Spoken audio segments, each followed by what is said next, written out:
I'm just a guy who loves Disney that has way too much time on his hands. If anybody from Disney is watching, please don't sue me. I'm here to rate, review, and describe all of your favorite things from the magical world of Disney. I'm File91e and welcome to my Disney News and Reviews. Hello everyone and welcome to this week's Disney News and Reviews. I'm File91e. We're in the second week of Merchandise March, my month where I'm just purely reviewing and talking about different bits of Disney merchandise, both in and out of the parks. So this, it's been cool. I think you guys responded well to the first week. I think it's pretty positive. I will be doing a giveaway soon at the at the end of the month, where I give away 3 of the things that I actually reviewed this month, and I'm hoping that you guys will like it enough that we can make Merchandise March a yearly thing. As my money fluctuates, so hopefully, the different bits of Disney merchandise might get better as the years go on. But I think, the fact that you're getting a Disney Infinity figure, a Play-Doh thing, and a Lego Disney thing, I think that's, a pretty cool thing. So, next year I'll try to top it. So, we'll see. Again, I'm always, looking for feedback when it comes to, the shows and different ideas and whatnot. So if you guys, think you have a good idea, just, it doesn't hurt to just, say hi and let me know what's going on. The best way to do that, though, is my File91e Facebook page. That's where you can get a hold of me easiest. On here, YouTube it's okay, but like responding, some people don't have a Google Plus account, some people do, so I can, some people I can respond to, some people I can't. It's a whole big thing. But on my File91e Facebook page, you can personal message me, post a comment, and I can be right there with you. I check that more than I ever do my YouTube inbox and things like that, which is kind of sad to say. And plus, in order to enter for the drawing at the end of the month, you have to be or like the File91e Facebook page, because that's the only way I can easily get a hold of you. So yeah. Last week's Where in the World answer, it was Disney Quest. I thought that was going to be more difficult, but you guys got it, and you guys never cease to amaze me. You guys know your Disney stuff. Well, I guess you wouldn't be watching this video if you didn't know your Disney stuff. Yeah, but aside from that, really this week's been kind of a plain week for me. Easy stuff. Bunch of overtime for for my Disney trip, so I'm just still gathering information, and now it's just the process, and since I paid it off, now I have to start figuring out what I'm going to be doing and try to organize my time as best I can. So that's what I'm doing. But yeah, that's been my week this week. Let's get right to the news. Bunch of news this week, guys. Epcot's International Flower and Garden Festival is now fully underway. Lasting until May 18th, the event will host a variety of entertainers and musical acts in addition to the traditional topiaries and flower sets. WDWMagic.com has a wonderful photo set showcasing all that you can see while at the event, as well as providing the full menus for the event's outdoor kitchens. So take some time to check those out. Links are below. Really, really cool stuff. I love the Flower and Garden Festival. And I'm talking about Disney pins today, right? Because as you can tell by up top. So I got my Flower and Garden Festival pin right there. 2008 Flower and Garden Festival. Hey now, that's good stuff. Disney has announced that it will be bringing competitive fitness to its ESPN Wide World of Sports complex later this year. Collaborating with the I Am CrossFit organization, the inaugural Disney Fit Challenge will be a 3-day event held from September 26th to September 28th. The fitness challenges will test competitors' speed, strength, skill, endurance, balance, and power. That CrossFit stuff's crazy. Competitors with the highest scores in their division and age group from the first 2 days will advance to the final day of competition. Also, part of the event will be a health and fitness expo similar to those found at the Run Disney events. Visitors will be able to purchase fitness merchandise, products, and apparel. Registration opens on March 18th with more details and pricing available about 1 week before that. So it should be pretty cool. CrossFit's really, really popular right now, and Disney's bringing it to the wild world of sports, so that's pretty cool. For the first time, Disney will be introducing Rebel Rendezvous, a ticketed merchandise event at this year's Star Wars weekends. On May 15th, the day before the first day of the 2014 Star Wars weekends, attendees will have the opportunity to purchase limited edition merchandise. That's pretty cool. Attending the Rebel Rendezvous does not come cheap, as Disney is asking $250 per attendee. Ooh. This does, however, include a limited edition recruitment pack, which has a custom messenger bag, cadet hat, tumbler, lanyard, pin, and medal set. So you get a decent amount for your $250 investment, in addition to just being able to go in and try some of that, that Disney that Star Wars merchandise. That's pretty cool. I've been to a couple toy shows where it's nothing like this, but I mean, like, there's some rare stuff, and to be able to see all those different things, you're like, whoa. So if you're a big Star Wars merchandise guy, this might be a thing for you, if that you might want to check out. And in some rehab and refurbishment news and closing news, Pollo Campero at Downtown Disney will be closing at the end of operations on March 19th. The quick service restaurant opened back in November of 2010 following the removal of McDonald's. The Baby Cakes NYC bakery inside the Pollo Campero will also close at the same time. The restaurant will be demolished to make way for the Disney Springs redevelopment of Downtown Disney. So Disney Springs taking over Downtown Disney. The Magic Kingdom Swiss Family Treehouse will be closing for a refurbishment later this month. The walkthrough attraction closes on March 17th through March 28th, reopening to guests on March 29th. The treehouse last went down for refurbishment in late 2011, so they usually take some time and redecorate everything, freshen everything up, make it look nice and not weathered or sun-dried.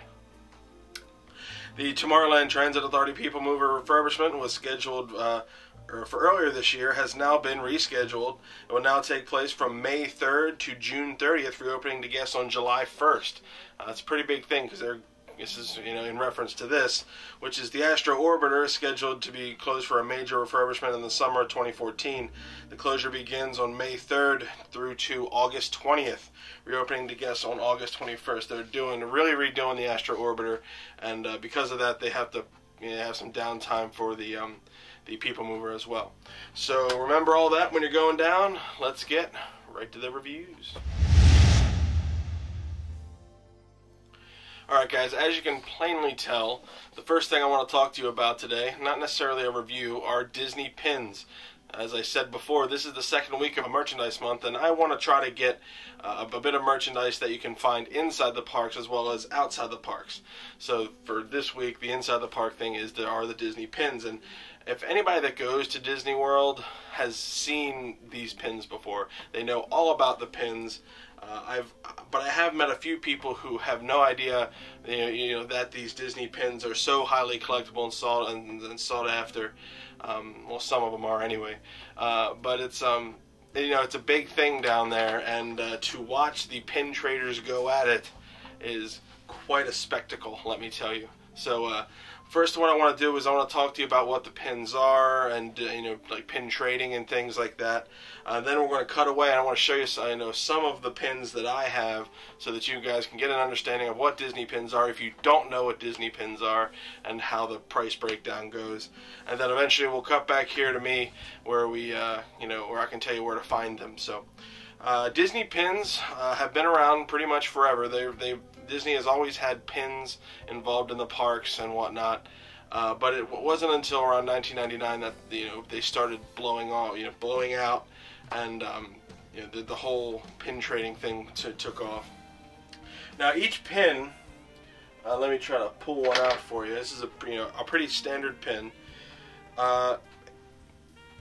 That's a Disney pin. It's enamel, the colored enamel inside a metal frame sort of thing, and it's a pretty standard thing. You might not think that these pins are worth a whole lot, but people who collect them, man, they go nuts for all kinds of these these different limited edition pins and pin sets.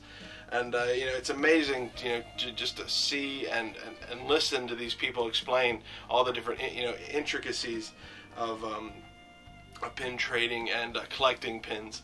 I'm not going to be going in depth with that. I'm just going to try to bring this to your attention so that you can go find it if you find that information if you are so motivated to. Now, with these pins, you can pretty much almost find almost everything that you could ever want. Any character, any ride. I mean, there's so many random things that that Disney has made pins for that pretty much collecting is almost impossible to have a full collection. It's almost nearly impossible to have a full true blue Disney pin collection. You either go full bore into the abyss with it, or you just kind of pull back like I did and just collect the pins that you think look cool. Some people do go crazy with it and have binders filled with these things. It's pretty crazy.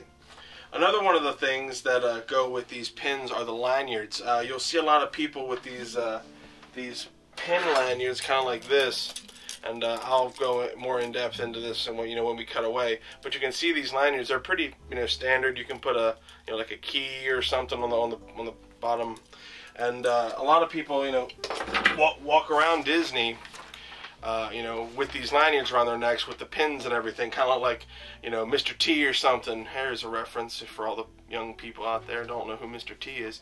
But yeah, anyway, they looking like Mr. T with all the gold and stuff around their neck. It's pretty amazing to see, how many that they got, that they have, and it's fun to actually talk about them if you also have a pin lanyard around your neck. It's also really fun to to kind of trade stories and whatnot. But these people have a lot better stories than I ever could. Also with the with the lanyards, you can find a different style of lanyard. Different theme, I guess you could say.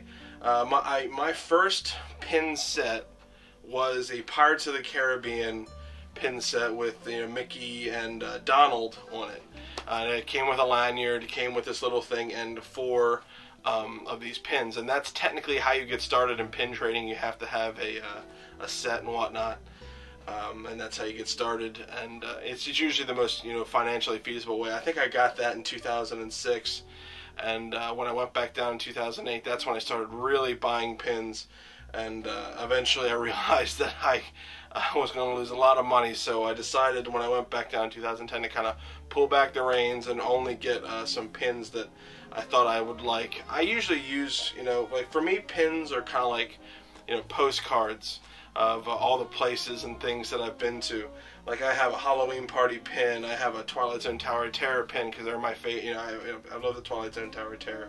I also try to go for limited editions. I'll spend the extra money usually for a limited edition, like my Halloween Party pin right here. I'll go more in depth with this later.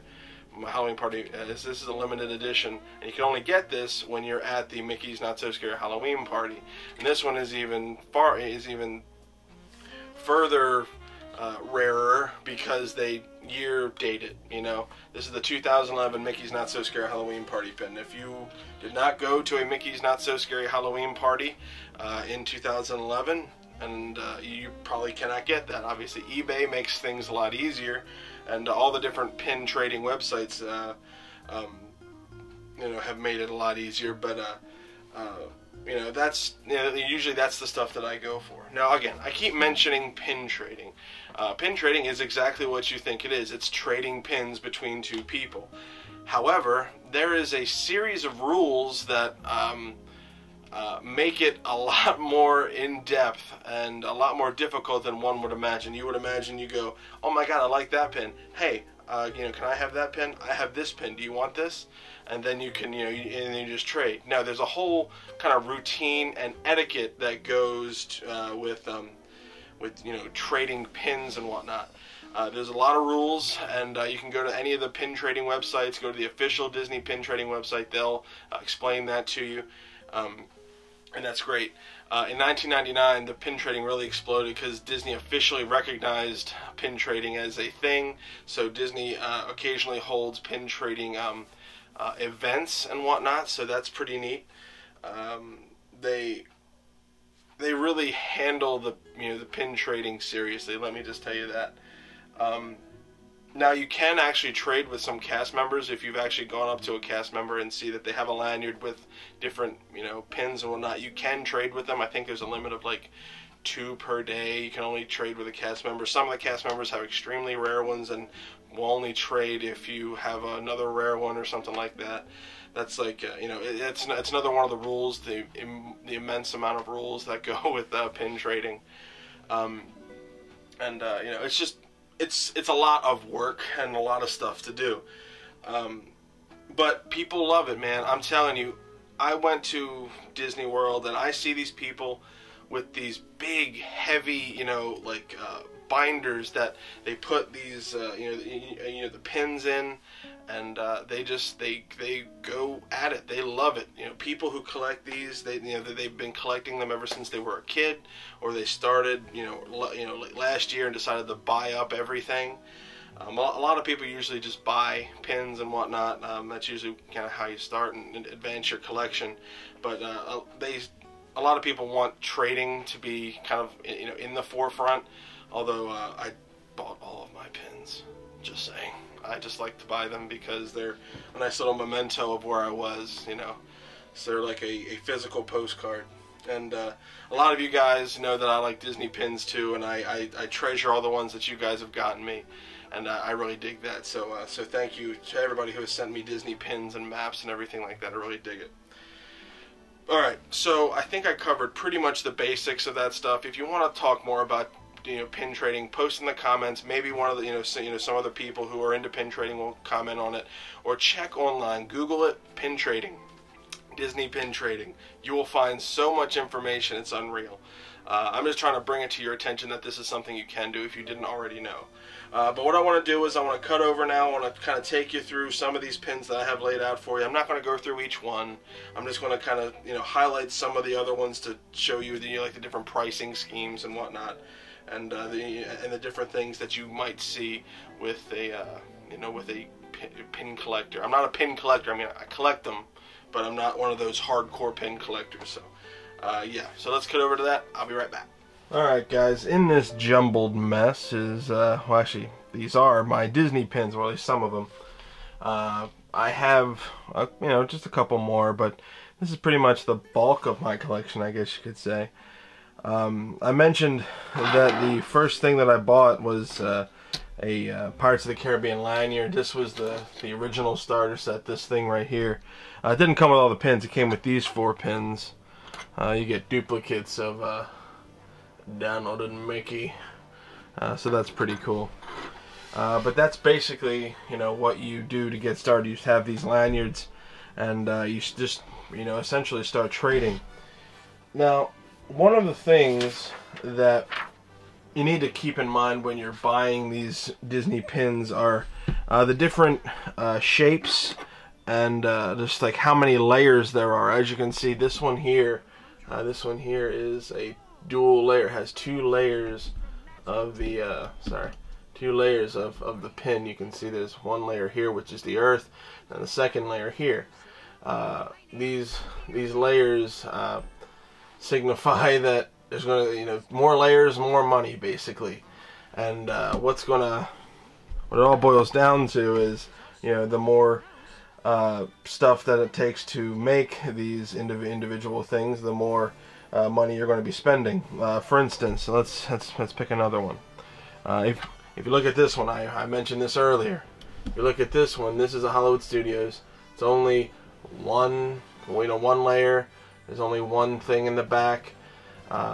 It's basically the most basic one that you can get, and this will cost the cheapest. Now, as far as cost goes, there are different, I guess you could say, different grades of prices. When you buy a pin, on the back of it, you'll see yellow. This is a tag, and it'll tell you. It usually tells the person at the cash register how much to charge you. The more stuff there is on your pin, the different grade it is. There's green, red, blue, yellow, pink, and lavender. Like on the back here. Okay, this is another yellow one. Let's see. This is a red, so you can see a red right here. Because this one is it gets cut differently, and it has this little tassel, but there really isn't that much more of the by way of enamel and the metal. So that's that's something to look at. Like this one, this is a blue. There's two pin things, and there's 2 layers here. So again, you're going to be paying a little bit more than you would for a green or a red or anything like that.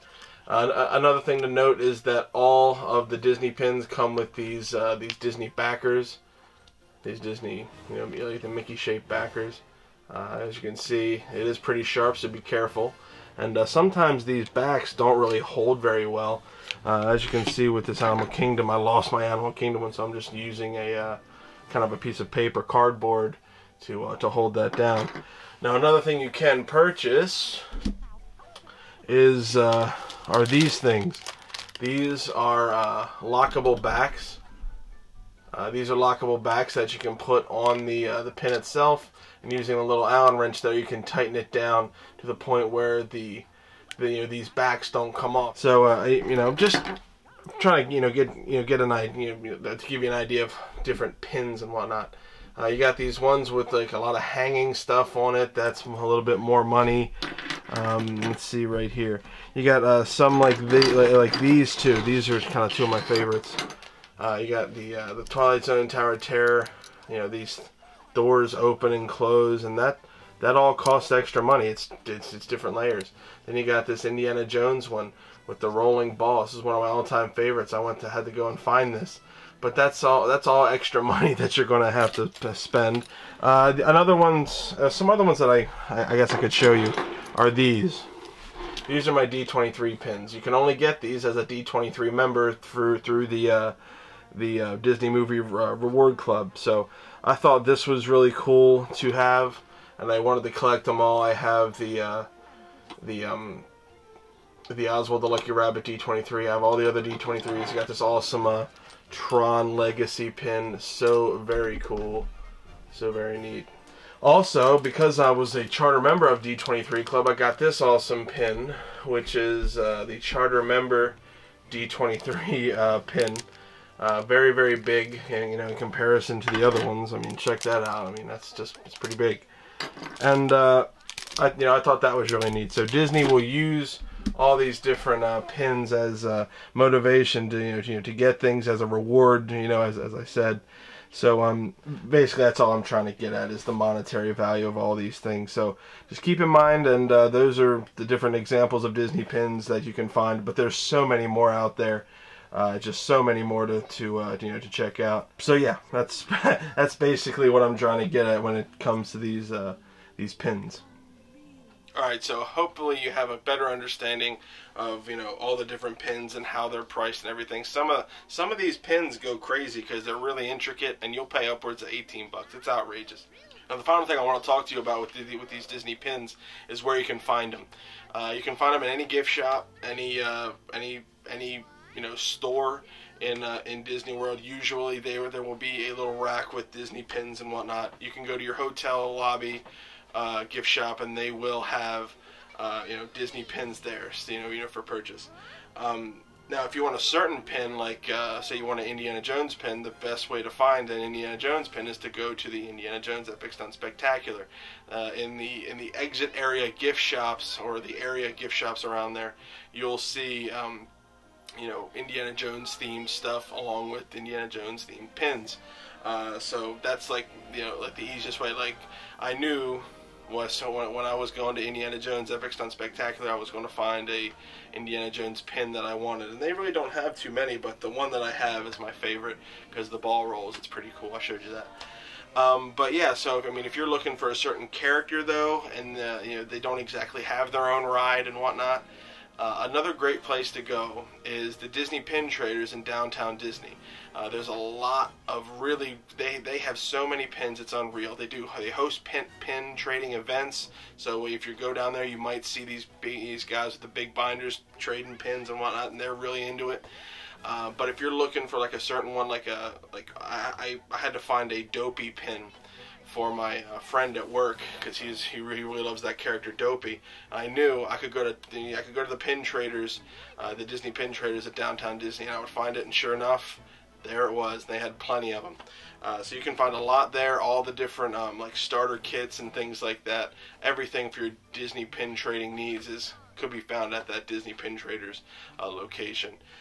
You know, the employees there know a lot about pin trading, so if you have any questions, people there will be more than happy to explain it. So basically, when you're trying to find these Disney pins,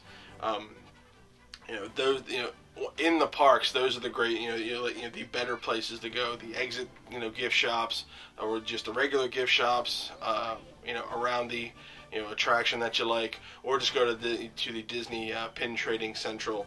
The Disney Pin Traders at downtown Disney, and you'll be able to find a lot. So I'm not reviewing the Disney pins because it's a great thing. It's 5 stars or whatever, but it's but I just wanted to kind of bring it to your attention in case you didn't know about Disney pins.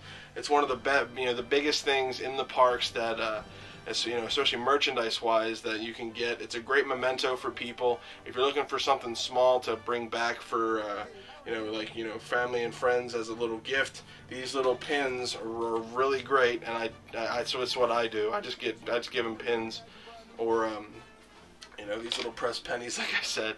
But you can find them and they're cheap, and I just really dig it. So the Disney pins in Disney World, check them out if you haven't already. But chances are, if you're watching this show, you know all about Disney pins.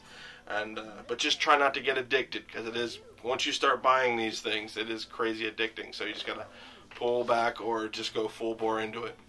So yeah, Disney pins and Walt Disney World. Alright guys, the next thing I want to review today is this thing. It's the Disney Play-Doh Mickey Mouse Clubhouse Mousketools Playset. It comes with 3 cans of Play-Doh, and you get 5 really cool tools and whatnot. I'm going to cut over, and we will take this out of the box and play with this stuff, and I'll show you what you can do with all these different tools and everything like that. Disney always kind of branches out, especially with its name and branding.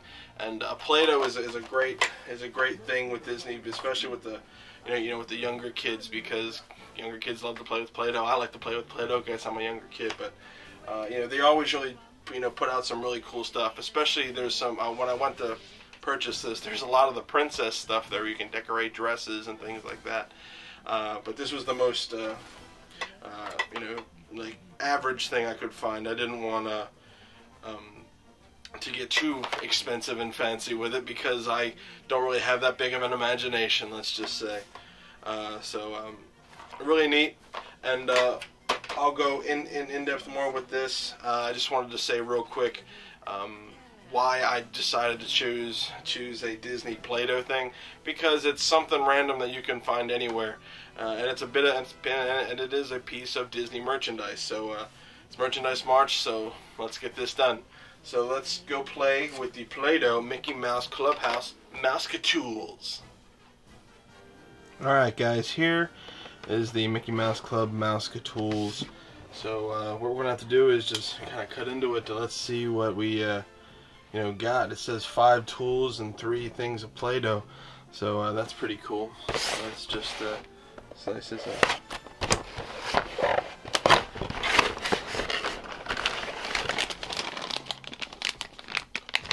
3 cans Play-Doh, blue, yellow, and red. There you go. Alright, we got all the stuff out now. So what they gave us was this Minnie Mouse shoe, which has a bow stamp on it, along with a heart right down here, and some other hearts on that. Minnie Mouse shoe. Comes with a Mickey Mouse shoe, which is pretty cool. Has a obviously the Mickey ears, along with the foot in the footprints, and that's really neat. Come with this roller, which you roll. Obviously, when Play-Doh's down there, you'll be able to see what it rolls. But it's Mickey hands. It's actually pretty neat. You got a hand and you're rolling Mickey hands. So that's kind of weird. You got this pretty cool Mickey cutter. It's like almost like a pizza cutter, really, but it has that wavy pattern to it. So you just kind of go like that. That's pretty neat. And and you can't have a Play-Doh set without some form of mold being in there. So obviously it looks like Mickey's hand, but you can see you can make a mold of Mickey Mouse, the mouse himself, or you could even mold his hand if you wanted to. Although I don't think you're technically supposed to, but you can if you want. Yeah, because Play-Doh, you can do anything you want to with Play-Doh. So we got our Play-Doh here. We got the toys and all the different extruders. Oh, I'm sorry. We also have some different molds here. You can mold another hand or a star if you wanted to. We got the cans of Play-Doh. We got our toys. Now let's go make some shapes and different things. So we have a little Play-Doh here. We're going to work it. And then we're going to stamp it.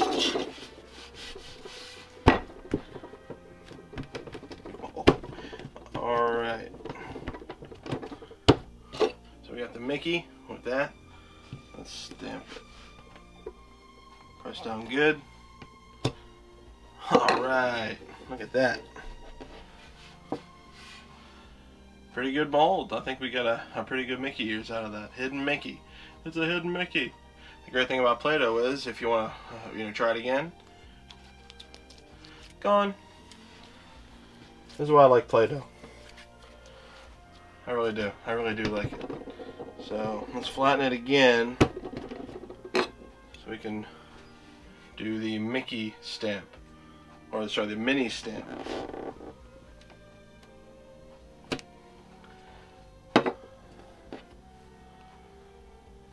And there you go. Minnie Mouse's footprint with the bow, the mini bow, the hearts, and then the heart right there. That's pretty cool. So that's really neat with these two. That's pretty cool. Okay, next up, let's make a mold of Mickey. That's really simple. All you gotta do is take some of your Play-Doh, put it right in here, and then squeeze. Obviously a lot's gonna get extruded out there.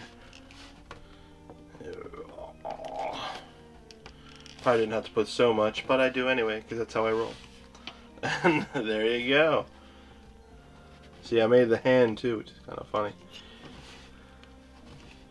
Let's see how we did with this Mickey mold. It looks like almost like a coin.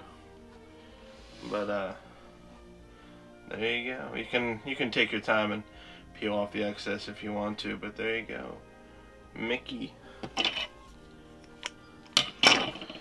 Now, if you just wanted to do Mickey himself, you just take a little less of the Play-Doh compound and put it in there. You don't need that much. Let's see. This way. This way. Then press.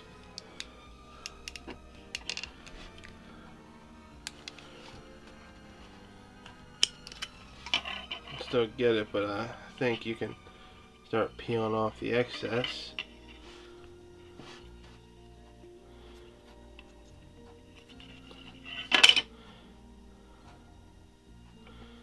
And there you go. We have Mickey. Look, it's Mickey. Hi, guys. There you go. Terrible impersonation of Mickey Mouse. And like I said, you could also mold the hand if you wanted to. I mean, that's a big symbol. Mickey Mouse's hand. Mickey Mouse's hand. So let's see what it does. Let's see what we can get. Spray. Get off the excess. Open it up. And you have Mickey's hand. High five, guys. High five. Yeah. So that's really cool. You can make your own either Mickey Mouse coin or like you'd really have to work at it, but I'm sure you could make your own Mickey Mouse. That's pretty neat. Pretty cool. Alright, let's try this roller stamper next. We're going to make some Mickey hands as well. So let's roll this out and then flatten it a bit. And we should be able, in theory, to use this. It's not exactly ergonomic. Okay, there we go. I'm going to do this.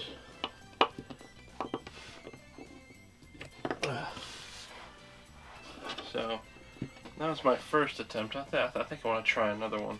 I think I can do better. I think I'm pressing too hard.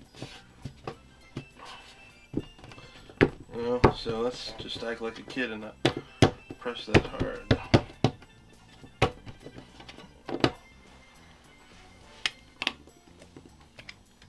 There you go. That's pretty neat. Made some hand prints. It has that little kind of, you know, bevel on the edge right there. So you know, that's pretty cool. Alright, using this same blue, I'm going to use the I want to use the cutter now, and then we'll make some of these molds here. The cutter obviously is you know, basic stuff. I mean, there's really not too much to say about it, aside from that it cuts through the Play-Doh to give you a kind of like a wavy shape. It's kind of neat, you know. And but also, that was a lot easier, by the way. But also, you got these two molds here, and we'll take a little bit of this blue, press real hard, take all the excess off, and it's kind of on my hand right now. It's on my thumb, which is kind of funny. The hand is on my thumb. Oh, don't mess it up, don't mess it up. Yeah, I kind of messed it up. I'm not good with this. I don't have dainty fingers. So, here's the hand that you can possibly make. Or you could like put it down and press like this. That's one way to do it. And you could, you know, get the hand that way. I should have done that because I don't have the small dainty fingers.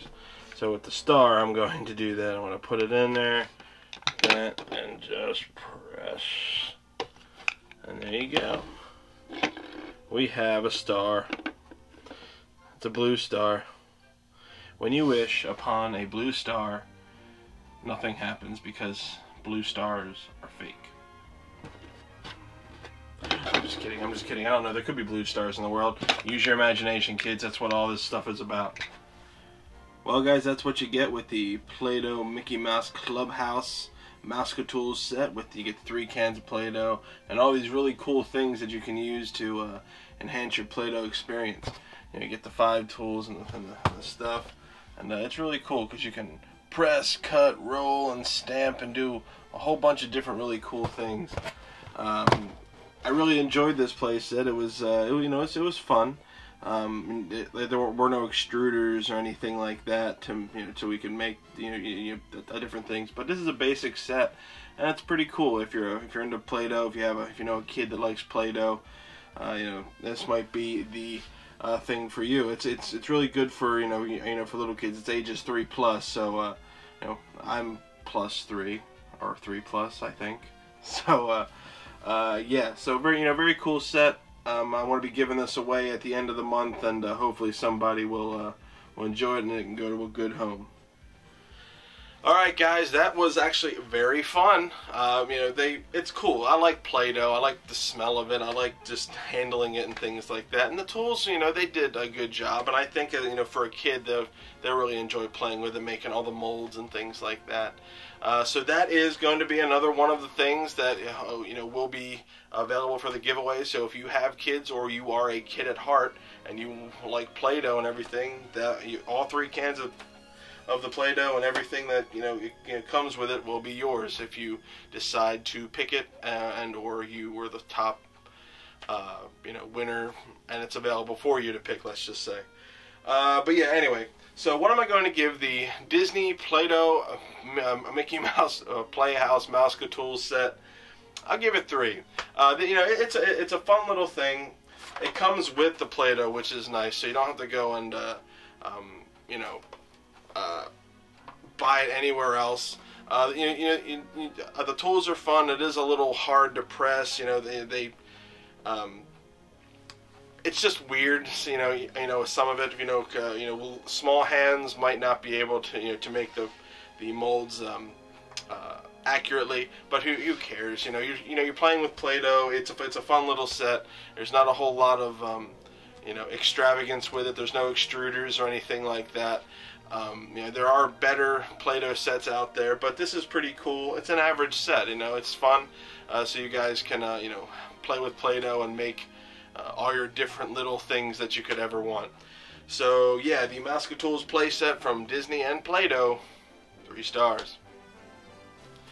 Alright guys, I hope you guys enjoyed this show. I'm really having fun with this Merchandise March stuff. Next week is going to be a Lego thing. It's going to be interesting. I get to build the Lego for you, so that should be fun. I think it's going to wind up being a Lone Ranger thing. So if you're into Lone Ranger, you might want to stay tuned. But yeah, if anybody from Disney is watching, please don't sue me. I want people to go down to Disney World and learn about the different Disney pins that you have down there. And I want people to go out and try your merchandise. That's the whole reason why I'm doing this. There's a ton of Disney merchandise out there that that people might not know of, and that's what all I'm trying to do. I'm just trying to get them to expand their horizons. Yeah, sure, that's what I'm doing. And if you are going to Disney World, be sure to go to allears.net, touringplans.com, wdwmagic.com for all your latest and greatest Disney news. WaltDisneyWorld.com is good too. Passporter.net. I got to add that in there into my little spiel. They have a great website too and a great book, so check that out. So yeah, you guys guessed it, too easy. The last time, so I really don't think I can stump you. I'll just do I'll just throw this out there. Maybe I'll stump you guys. So guys, I'll see you next time for another Disney News and Reviews. And where in the world am I this week? Bye guys.